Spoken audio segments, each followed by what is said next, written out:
العالمين والصلاة والسلام على سيد المرسلين وعلى آله وأصحابه أجمعين أما بعد فأعوذ بالله من الشيطان الرجيم بسم الله الرحمن الرحيم قال الله تبارك وتعالى في الكلام المجيد والفرقان الحميد إن الذين يحبون أن تشيع الفاحشة في الذين آمنوا لهم عذاب في الدنيا والآخرة صدق الله العظيم. وقال الله تعالى في مقام آخر يا أيها الذين آمنوا اتقوا الله وقولوا قولا سديدا ولا تقربوا الزنا إنه كان فاحشة وساء سبيلا. قال رسول الله صلى الله تعالى عليه وبارك وسلم الإيمان بضع وستون شعبة والحياء شعبة من الإيمان. وقال النبي صلى الله تعالى عليه وبارك وسلم الحياء كله خير. صدق الله العظيم وصدق رسوله النبي الكريم الأمين. إن الله وملائكته يصلون على النبي يا أيها الذين آمنوا صلوا عليه وسلموا تسليما. تمام احباب ذوق شوق سے درود پاک کا نذرانہ پیش کیجئے. الصلاۃ والسلام علیک یا سیدی یا رسول اللہ وعلی آلک واصحابک یا سیدی یا نبی اللہ. الصلاۃ والسلام علیک یا سیدی یا نور اللہ وعلى آلك وأصحابك يا سيدي يا خاتم النبيين. مولاي صل وسلم دائما أبدا على حبيبك خير الخلق كلهم. هو الحبيب الذي ترجى شفاعته لكل هول من الأهوال مقتحم. ثم الرضا عن أبي بكر وعن عمر وعن علي وعن عثمان ذي الكرم. يا رب بالمصطفى بلغ مقاصدنا واغفر لنا ما مضى يا واسع الكرم. مصطفیٰ جان رحمت پہ لاکھوں سلام، شمع بزم ہدایت پہ لاکھوں سلام، شب اسرا کے دھولا پہ دائم درود، نوشہ بزم جنت پہ لاکھوں سلام. برادران اسلام، دوستو، عزیزوں، بزرگوں، ساتھیوں، میرے نوجوان بھائیوں، تمام تعریف و توصیف حمد و ثنا اللہ رب العالمین کی ذات بابرکات کے لیے ہے جو خالق کائنات بھی ہے اور مالک شجاعت بھی ہے۔ اللہ رب العالمین کی حمد و ثنا، تعریف و توصیف کے بعد درود لامحدود آقا دو جہاں حضور پرنور شافع یوم النشور خاتم النبیین اور رحمت للعالمین آقا دو جہاں حضور سیدنا احمد مجتبی حضرت محمد مصطفیٰ صلی اللہ علیہ وسلم کی ذات بابرکات کے لیے۔ اب آغاز وقت ہمارا آج کا موضوع جس پہ ہم نے گفتگو کرنی ہے وہ ہے حیا اور پاک دامنی کا اسلامی تصور اور عصر حاضر۔ حضرات محترم، اسلام دین فطرت ہے اور انسان کو ایسے طریقے بتاتا ہے جو اسے کامیابی کی منزل تک لے جاتے ہیں، بلکہ اس سے بھی بڑھ کر اسے ایسے اخلاق سے مزین کرتا ہے جو اسے پاکیزہ اور امن و سکون والی زندگی گزارنے کا سلیقہ بتاتا ہے۔ دین میں حیا کی اتنی زیادہ اہمیت ہے کہ نبی کریم علیہ السلام نے اسے ایمان کا جزء اور حصہ قرار دیا۔ فرمایا جس شخص میں ایمان ہوتا ہے اس میں حیا بھی ہوتا ہے، اور جس آدمی میں، جس نوجوان میں، جس انسان میں حیا نہیں ہوتا اس کے ایمان میں بھی کمی آ جاتی ہے۔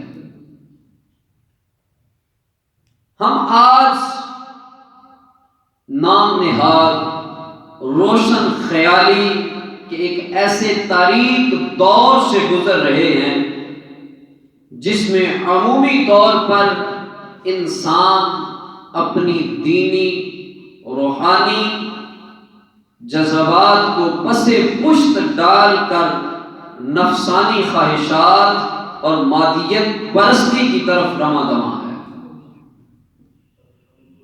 اس نے لذات اور خواہشات کو ہی اپنا اصل زندگی سمجھ لیا۔ جو موضوع میں نے منتخب کیا اس کی وجہ یہ ہے، پچھلے جمعہ المبارک کو 14 فروری تھی، اور 14 فروری کے دن ایک ایسی منحوس اور نہ سمجھ آنے والی رسم ہمارے نوجوان ادا کرتے ہیں جس میں بے حیائی کا سر عام پرچار ہوتا ہے۔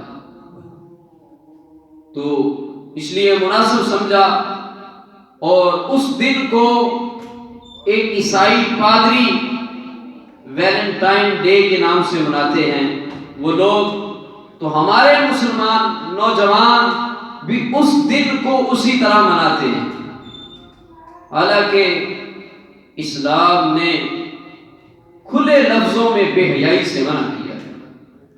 فرمایا کہ حیا جو ہے وہ ایمان کا حصہ ہے۔ اب اس دن ہوتا کیا ہے، ایک نوجوان غیر محرم لڑکا یا لڑکی دونوں آپس میں مل کے ایک دوسرے کو پھول دیتے ہیں اور محبت کی جو ہے وہ نشانی جتلاتے ہیں۔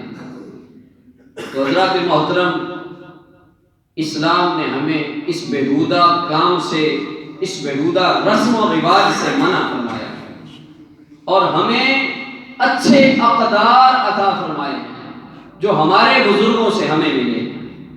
حضرات محترم، شرم و حیا، عفت و پاک دامنی کا دور اب ختم ہو چکا۔ بہت ہی شادر و نادر لوگ ہیں جن کی آنکھوں میں حیا ہوتا ہے، دل میں خوف خدا ہوتا ہے، عریانی اور فحاشی کا ایک طوفان ہے جو اہل کفر کے گھروں سے اٹھا ہے اور مسلم ممالک کو اپنی لپیٹ میں لیتا چلا جاتا ہے۔ انٹرنیٹ، موبائل اور اس طرح سے طرح طرح کے میڈیا نوجوان نسل کو تباہ و برباد کر رہا ہے۔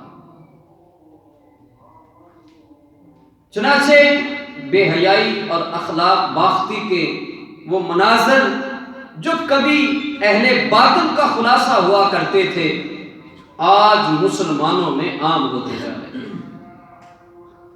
کفار کی تہذیب و تمدن کو اپنا کر اور ان کے میڈیا کو دیکھ دیکھ کر ہماری نوجوان نسل اپنی حقیقت کو بھولتی جا رہی ہے۔ یہ وہ قوم ہے جس کے بارے میں ڈاکٹر علامہ اقبال علیہ رحمہ نے فرمایا تھا، اس کی شان، اس قوم کی، اس مسلمان کی عظمت بیان کرتے ہوئے علامہ اقبال علیہ رحمہ نے فرمایا تھا کہ دشت تو دشت دریا بھی نہ چھوڑے ہم نے، دشت تو دشت دریا بھی نہ چھوڑے ہم نے، بحر ظلمات میں دھڑا دیے کھوڑے ہم نے۔ کہا یہ وہ نوجوان تھا جس کی آنکھوں میں اتنا حیا تھا، جس کے دل میں اتنا خوف خدا تھا کہ وہ اگر سمندر کو کہتا تھا کہ مجھے رستہ دے تو سمندر بھی اس کو رستہ دے دیتا تھا۔ اتنا حیادار انسان تھا۔ لیکن آج کا انسان، آج کا مسلمان، اس کے نظر سے حیا ختم ہو گئی، دل سے خوف خدا ختم ہو گیا۔ حضرات محترم، حیا کی تعریف کرتے ہوئے شرعی نقطہ نظر سے شرم و حیا اس صفت کو کہتے ہیں جس کی وجہ سے انسان قبیح اور ناپسندیدہ کاموں سے پرہیز کرتا ہے۔ علامہ راغب اصفہانی رحمۃ اللہ تعالی علیہ حیا کا مطلب لکھتے ہیں کہ قباحت والے کاموں سے خود کو بچانا، اپنے آپ کو دور رکھنا، یہ حیا ہے۔ اور قرآن مجید میں اللہ رب العزت نے اس کے بارے میں بڑے واضح الفاظ میں حیا کے بارے میں ارشاد فرمایا کہ ان الذین یحبون ان تشیع الفاحشۃ فی الذین آمنوا لہم عذاب فی الدنیا والآخرہ، جو لوگ یہ چاہتے ہیں کہ مسلمانوں کے اندر بے حیائی پھیل جائے، لہم عذاب فی الدنیا والآخرہ، تو ان کے لیے دنیا میں بھی عذاب ہے اور آخرت میں بھی عذاب ہے۔ اور پھر حیا کے متعلق رب تعالیٰ نے حضرت موسیٰ علیہ السلام کا واقعہ بیان فرمایا وَلَمَّا وَرَدَ مَاءَ مَدْيَنَ وَجَدَ عَلَيْهِ أُمَّةً مِّنَ النَّاسِ يَسْقُونَ وَوَجَدَ مِن دُونِهِمُ امْرَأَتَيْنِ تَذُودَانِ قَالَ مَا خَطْبُكُمَا قَالَتَا لَا نَسْقِي حَتَّى يُصْدِرَ الرِّعَاءَ وَأَبُونَا شَيْخٌ كَبِيرٌ فَسَقَىٰ لَهُمَا۔ فرمایا پھر جب وہ مدین کے کنویں پر پہنچے، کون؟ موسیٰ علیہ السلام، تو دیکھا کہ بہت سے لوگ اپنے جانوروں کو پانی پلا رہے تھے۔ واقعہ بیان کیا ہے موسیٰ علیہ السلام کا کہ وہ بہت سے لوگ جانوروں کو پانی پلا رہے ہیں اور ان سے ہٹ کر ایک طرف دو عورتیں اپنی بکریوں کو روکے ہوئے کھڑی ہیں۔ ان سے دور ہٹ کر دو عورتیں اپنی بکریوں کو روکے ہوئے کھڑی ہیں۔ حضرت موسیٰ علیہ السلام نے ان سے پوچھا جا کر تمہارا کیا معاملہ ہے؟ وہ کہنے لگی ہم اس وقت پانی نہیں پلا سکیں گی جب تک یہ چرواہے پانی پلا کر واپس نہ چلے جائیں، اور ہمارے والد بہت بوڑھے ہیں، وَأَبُونَا شَيْخٌ كَبِيرٌ، ہمارے والد بہت بوڑھے ہیں۔ اور پھر کہا کہ چنانچہ حضرت موسیٰ علیہ السلام نے ان عورتوں کی بکریوں کو پانی پلا دیا۔ فَسَقَىٰ لَهُمَا، ان دونوں عورتوں کی بکریوں کو موسیٰ علیہ السلام نے پانی پلا دیا۔ حضرات محترم، ان دونوں کی عفت اور مردوں سے، ان دونوں عورتوں کی عفت، حیا اور دونوں مردوں سے الگ تھلگ رہنا ان کا صرف اور صرف حیا کی وجہ سے تھا، اور حیا ہی مسلمان خاتون کا خاصہ ہوتا ہے، اور حیا اچھی تربیت کی علامت ہوتی ہے۔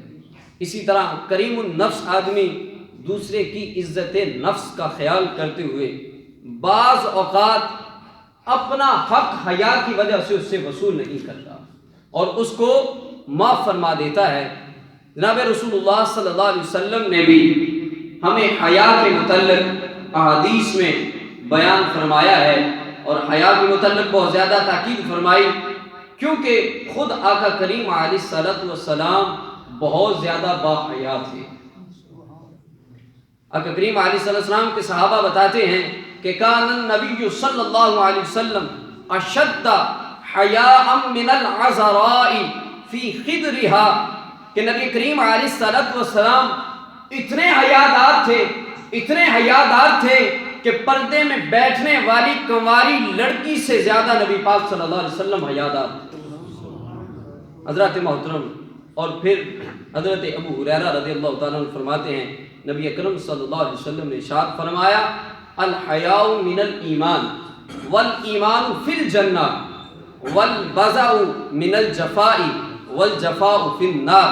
فرمایا حیا ایمان سے ہے، اور ایمان جو ہے انسان کو جنت میں لے جاتا ہے، اور بے حیائی بدی سے ہے، برائی سے ہے، اور برائی والے کام انسان کو جہنمی بنا دیتے ہیں۔ حضرات محترم، پھر آقا کریم علیہ الصلوۃ والسلام ارشاد فرمایا الحیاء لا یأتی الا بخیر، وفی روایت، ایک اور روایت میں اسی طرح الحیاء خیر کلہ، حیا کا نتیجہ صرف خیر ہی خیر ہے، اور ایک روایت میں ہے حیا ساری کی ساری خیر ہے۔ حضرات محترم، حضرت عبداللہ بن عمر رضی اللہ تعالیٰ عنہ بیان کرتے ہیں کہ آقا کریم علیہ الصلوۃ والسلام نے ارشاد فرمایا حیا اور ایمان دونوں ایک دوسرے سے ملے ہوئے ہیں، ان میں سے کوئی ایک بھی اٹھ جائے تو دوسرا خود بخود ختم ہو جاتا ہے۔ اور پھر حضرت انس بن مالک رضی اللہ تعالیٰ عنہ سے مروی ہے، آقا کریم علیہ الصلوۃ والسلام نے ارشاد فرمایا ما کان الفحش فی شیء الا شانہ وما کان الحیاء فی شیء الا زانہ، کہ بے حیائی جب کسی چیز میں آ جاتی ہے، بے حیا جب انسان بن جاتا ہے تو پھر وہ اس کو عیبدار کر دیتی ہے، اور جب بھی کسی بندے کے اندر حیا آ جاتی ہے اور وہ حیادار آ جاتا ہے تو وہ اس کو خوبصورت اور مزین کر دیتی ہے، اس کو پاکیزہ کر دیتی ہے۔ حضرات محترم، سیدنا ابو درداء رضی اللہ تعالیٰ عنہ سے روایت ہے نبی کریم علیہ الصلوۃ والسلام نے ارشاد فرمایا ان اللہ لا یبغض الفاحش باللہ، کہ اللہ تعالیٰ بے حیا اور بد زبان سے نفرت فرماتا ہے۔ اللہ رب العزت خود بے حیا اور بد زبان انسان سے نفرت فرماتا ہے۔ حضرات محترم، حضرت عبداللہ بن مسعود رضی اللہ تعالیٰ عنہ سے روایت ہے نبی کریم علیہ الصلوۃ والسلام نے ارشاد فرمایا اذا فاتک الحیاء فافعل ما شئت، جب تمہارے اندر سے حیا ختم ہو جائے نا، جب تمہارے اندر سے حیا ختم ہو جائے، چلی جائے، پھر جو تمہارا جی چاہے وہ تم کرتے پھرو، تمہیں کوئی روکنے والا نہیں۔ اتنی مذمت بیان کی حیا کے بارے میں کہ جس بندے کے اندر سے حیا چلی جاتی ہے پھر اس کا ایمان بھی ختم، اس کو خوف خدا بھی ختم، پھر وہ جو جی چاہے کرتا پھرے، پھر اس کو کوئی روکنے والا نہیں ہوتا۔ اس لیے انسان کے اندر حیا ہوگی تو وہ سب سے اللہ رب العزت کے بھی قریب ہوگا، نبی کریم علیہ الصلوۃ والسلام سے بھی محبت کرنے والا ہوگا۔ آقا کریم علیہ الصلوۃ والسلام حیا کو اپنے اندر پختہ کرنے کے لیے یہ دعا ارشاد فرمایا کرتے تھے کہ آپ پڑھا کرتے تھے اللہم انی اسألک الہدی والتقی والعفاف والغنی، اے اللہ میں آپ سے ہدایت، تقوی، عفت و پاک دامنی اور غنا مانگتا ہوں۔ یہ آقا کریم علیہ السلام خود دعا مانگا کرتے تھے۔ آپ اس کی عربی نہیں یاد کر سکتے تو اس کو اردو میں اسی طرح ذہن میں رکھ لیں کہ اللہ ہم تجھ سے ہدایت، تقوی، حیا، پاک دامنی اور لوگوں سے سوال کرنے سے جو ہے، جو حاجت مند ہے بندہ، غنی ہو جانا، اس چیز سے پناہ مانگتے ہیں۔ ہمیں اپنی حیا عطا فرما، ہمیں جو ہے پاک دامنی عطا فرما۔ حضرات محترم، یہ دیکھیں آقا کریم علیہ الصلوۃ والسلام کی حیا کے بارے میں ایک مثال، بادشاہ ہرقل، یہ روم کا بادشاہ ہے، جب اس نے ابو سفیان جو ابھی تک مسلمان نہیں ہوئے تھے اس نے بلایا، وہ کہا، آقا کریم علیہ الصلوۃ والسلام نے اپنا خط جو ہے اس کے نام لکھا اور اس کو کہا کہ ایمان لے آؤ۔ جب اس تک خط پہنچا تو اس نے کہا کہ میں اس کی تحقیق کروں گا، تم جاؤ، جا کے دیکھو، اگر کوئی مکے سے کوئی بندہ تجارت کی غرض سے آیا ہوا ہے اس عربی کو لے کے میرے پاس آؤ۔ تو وہ کوئی گیا اور جا کے اس نے دیکھا تو ابو سفیان ملے۔ ابو سفیان کو پکڑ کر اس بادشاہ کے دربار میں لایا گیا اور اس نے پوچھا، ہرقل نے، اس نے پوچھا، بادشاہ نے، روم کے اس ہرقل بادشاہ نے پوچھا، کہا تم بتاؤ، بہت زیادہ سوال کیے، اس میں سے ایک سے سوال بھی تھا، تم یہ بتاؤ کہ تمہارے نبی کس طرح کی تعلیم دیتے ہیں، ان کی کیا تعلیمات ہیں، جس نبی نے تمہارا اس وقت وہ تو مسلمان نہیں ہوا تھا، اس نے کہا جو نبی جس نے نبوت کا دعویٰ کیا ہے وہ کس طرح کی تعلیم دیتا ہے لوگوں کو۔ تو اس وقت بھی ابو سفیان جو ابھی مسلمان نہیں ہوا تھا اس نے یوں خلاصہ پیش کیا، یوں خاکہ پیش کیا آقا کریم علیہ الصلوۃ والسلام کی پاک دامنی کا، کہا یأمرنا بالصلاۃ والصدقۃ والعفاف والصلۃ، اس نے کہا وہ ہمیں نماز، صدقہ، پاک دامنی اور صلہ رحمی کا حکم دیتے ہیں۔ دشمن کے منہ سے بھی رب تعالیٰ نے اپنے نبی کی حیا اور پاک دامنی کا اعلان کروا دیا۔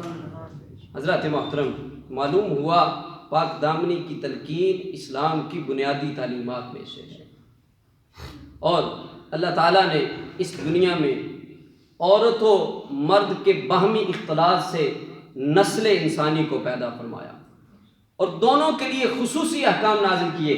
یہ نہیں کہا کہ صرف مرد عورتوں کے لیے پردہ ہے، مردوں کے لیے کوئی احکام نہیں ہے، بلکہ رب تعالیٰ نے جس طرح عورتوں کے لیے پردے کا حکم نازل کیا اسی طرح مردوں کے لیے بھی حیا کا حکم نازل کیا ہے۔ حضرات محترم، آقا کریم اللہ رب العزت نے ارشاد فرمایا، قل للمؤمنین یغضوا من ابصارہم ویحفظوا فروجہم، ایمان والوں سے کہہ دیجئے اپنی نظریں نیچی رکھیے اور اپنی شرم گاہوں کی حفاظت کیجئے۔ یہ ہے مردوں کے بارے میں حکم، اور پھر عورتوں کے بارے میں کیا فرمایا اللہ رب العزت نے، وَقُلْ لِلْمُؤْمِنَاتِ يَغْضُضْنَ مِنْ أَبْصَارِهِنَّ وَيَحْفَظْنَ فُرُوجَهُنَّ وَلَا يُبْدِينَ زِينَتَهُنَّ إِلَّا مَا ظَهَرَ مِنْهَا وَلْيَضْرِبْنَ بِخُمُرِهِنَّ عَلَى جُيُوبِهِنَّ، مومن عورتوں سے کہہ دیں کہ اپنی نگاہیں نیچی رکھیں، اپنی شرم گاہوں کی حفاظت کریں، اپنی زیبائش کو ظاہر نہ کریں، اور اس میں جو کھلا رہتا ہے، اور اپنے دوپٹے اپنے سینوں پر ڈالے رکھیں۔ اللہ رب العزت نے عورتوں کے لیے بھی احکام نازل کر دیے کہ اپنے دوپٹوں کو اپنے سینوں پہ ڈالے رکھیں اور اپنی زیبائش کو لوگوں کے سامنے ظاہر نہ کرتے پھریں۔ حضرات محترم، پھر اسی طرح رسول پاک صلی اللہ علیہ وسلم نے امت کی عورتوں کو مردوں کے لیے سخت ترین فتنہ قرار دیا، فرمایا یہ عورت مرد کے لیے فتنہ ہے، آزمائش ہے۔ آقا کریم علیہ الصلوۃ والسلام نے ارشاد فرمایا، لا یخلون رجل بامرأۃ الا کان ثالثہما الشیطان، فرمایا کوئی مرد کسی اجنبی عورت سے خلوت میں نہ ملے، نہ اس کے پاس بیٹھے، جب وہ اس کے پاس خلوت میں بیٹھتا ہے تو تیسرا ان کے ساتھ شیطان ہوتا ہے جو ان کو برائی کی طرف راغب کرتا ہے، غیر محرم عورت کے ساتھ، اجنبی عورت کے ساتھ۔ پھر حضرت سیدنا اسامہ بن زید رضی اللہ تعالیٰ عنہ سے روایت ہے، نبی پاک صلی اللہ علیہ وسلم نے ارشاد فرمایا، ما ترکت بعدی فتنۃ اضر علی الرجال من النساء، میں نے اپنے بعد مردوں کے لیے عورتوں سے بڑھ کر کوئی نقصان دہ فتنہ نہیں چھوڑا۔ حضرات محترم، نبی کریم علیہ الصلوۃ والسلام نے عورت کو اس لیے فتنہ قرار دیا کہ جس انسان کو چاہے ورغلا لے، وہ انسان اپنے کردار اور ایمان دونوں کی دولت سے محروم ہو جاتا ہے، اور شیطان کا سب سے بڑا ہتھیار بے حیا عورت ہوتی ہے۔ سب سے بڑا جو ہتھیار ہے شیطان کا وہ بے حیا عورت ہوتی ہے. اس لیے آقا کریم علیہ الصلوۃ والسلام نے عورت کو فتنہ قرار دیا. اور یہاں تک پڑھا ہے ہم نے کہ اس عورت کی وجہ سے بڑے بڑے بادشاہوں کے درمیان جنگیں ہوئیں اور کئی سال تک جاری رہیں صرف اس عورت کی وجہ سے. تو اس لیے بے حیا عورت کو آقا کریم علیہ الصلوۃ والسلام نے فتنہ قرار دیا. حضرات محترم، اور پھر فرمایا یہ عورت ایسی چیز ہے اچھے بھلے انسان کو نکارہ بنا دیتی ہے. اگر اس کے اندر حیا نہ ہو، یہ حیا اس کا پردہ اتار دے تو پھر کیا ہوگا کہ یہ اچھے بھلے انسان کو نکارہ بنا دیتی ہے. فرمایا یہ خود کم عقل ہونے کے باوجود اپنی چلاکیوں اور بے حیائیوں کی وجہ سے بڑے بڑے عقل مند شخص کو بے وقوف بنا دیتی ہے. حضرت سیدنا ابو سعید خدری رضی اللہ تعالیٰ سے روایت ہے، آقا کریم علیہ الصلوۃ والسلام نے ارشاد فرمایا، اے عورتوں، باوجود دین اور عقل میں ناقص ہونے کے میں نے تم سے زیادہ کسی کو بھی ایک عقل مند اور تجربہ کار آدمی کو بے وقوف بنانے والا نہیں دیکھا. اتنے یہ فتنے والی چیز ہے. فرمایا اس لیے عورت کے اندر بھی حیا ہونی چاہیے اور مرد کے اندر بھی حیا ہونی چاہیے. جب دونوں کے اندر حیا ہوگی تو معاشرہ جو ہے وہ سکون اور امن والا ہوگا. اور پھر فرمایا یہ چھپانے والی چیز ہے. سورۃ الرحمن اللہ رب العزت نے ارشاد فرمایا، حور مقصورات فی الخیام، حورین خیموں میں محفوظ ہوں گی، خیموں میں رہیں گی. اس سے معلوم ہوا جو جنتی حوریں ہیں وہ خیموں میں رہیں، اور جو جہاں دنیا کی عورتیں ہیں وہ اگر کھلے عام گھروں سے باہر نکلتی پھریں تو پھر ان کے لیے کتنا عذاب ہوگا. حضرات محترم، اس لیے اپنی عورت کو اپنے گھر میں اس کی چار دیواری میں اس کو محفوظ رکھے. اس عورت کی عزت اگر محفوظ ہے تو وہ چار دیواری میں محفوظ ہے، اور اگر عورت اپنی عزت کو برباد کرنا چاہتی ہے تو پھر وہ گھر سے باہر نکل جاتی ہے. میں نے بتایا نا، یہ بے حیائی کا دن جو 14 فروری کا دن مناتے ہیں لوگ، یہ صرف اسی بے حیائی کے نام پہ مناتے ہیں. اسلام نے ایسی بیہودہ رسم کی بالکل اجازت نہیں دی. حضرات محترم، آج ہمارے معاشرے کا حال دیکھ لیجئے. ہمارے نوجوان، وہ نوجوان جس کے بارے میں علامہ نے کہا تھا کہ باہر ظلمات میں بھی دوڑا دیے گھوڑے ہم نے، آج کا نوجوان اس کے اندر کیا ہے؟ آنکھوں میں حیا نہیں، دل میں خوف خدا نہیں. تو پھر کہاں سے صدا آئے لا الہ الا اللہ؟ الا اللہ کی صدا کیسے پیدا ہوگی جب دل میں خوف خدا نہیں، آنکھوں میں حیا نہیں، بے حیائی عروج پہ ہے؟ تو پھر لا الہ کی صدا تو نہیں آ سکتی نا. لا الہ کی صدا اسی دل سے آئے گی جس آنکھ میں حیا ہوگی، جس دل میں خوف خدا ہوگا. حضرات محترم، یہ دیکھیں یہودیت کی کیا چال ہے ہمارے ساتھ. یہودیت کیا چاہتے ہیں؟ وہ کہتے ہیں کہ انسان جو ہے، یہودی کی کیا پالیسی ہے؟ وہ کہتا ہے کہ یہ ایک حیوان ہے. مسلمان انسان جو ہے یہ حیوان ہے. اور ان کی ایک کتاب ہے یہود کی، تورات، اور ایک ہے تالمود کتاب ان کی. یہ فقہ کی کتاب ہے. جس طرح ہماری کتاب بہار شریعت لے لیں، اس طرح ہماری فقہ، اس پہ ہمارے مسائل لکھے ہوئے ہیں. اور قرآن پاک جو ہے وہ ہماری کتاب ہے جو اللہ رب العزت نے نازل کی. اسی طرح یہودیوں کی کتاب ہے تورات، اور جو ان کی فقہ کی کتاب ہے وہ ہے تالمود.